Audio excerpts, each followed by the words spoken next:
ఆలోచన చేస్తున్న ఇక్కడి యువకులకు ఈరోజు నిర్ణయం తీసుకోవాలి. మీరు అనుకోవచ్చు రెండు వైపులా ఉద్దండులాగా ఉన్నారు, మనతోని ఏడైతుందని. నేను ఒక్క మాట గుర్తు చేయదలుచుకున్నా. తెలంగాణలో కూడా గట్లే ఉండే, ఓ పక్కన మోడీ, ఇంకో పక్కన కేడీ. ఉప ఎన్నికలలో 3200 ఓట్లు వచ్చినాయి మాకు. ఆ ఎల్లు అన్నారు కాంగ్రెస్ పని అయిపోయింది, తట్టాబుట్ట జరుపుకున్నారు, యాడుంటుంది కాంగ్రెస్ ఖాళీ అయిపోయిందని. కానీ అధైర్యపడలే, నిలబడి కొట్లాడినాం. ఢిల్లీ మోడీ మీద, గల్లీలో ఉన్న కేడీ మీద నిటారుగా నిలబడి కొట్లాడి మోడీని ఓడించినాం, కేడీని పడగొట్టినాం.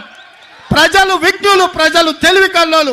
ప్రజలు అవసరమైనప్పుడు అవసరమైన నిర్ణయం తీసుకుంటారు. 5 సీట్లు ఉన్న మమ్మల్ని 65 సీట్లు ఇచ్చి ఆశీర్వదించిందంటే ప్రజలు గొప్పోళ్ళు. ఇవాళ ఇక్కడ కాంగ్రెస్ లేదు అని అనుకుంటుండొచ్చు, కానీ ఈ సభను చూసిన తర్వాత నాకు సంపూర్ణమైన విశ్వాసం వచ్చింది. మా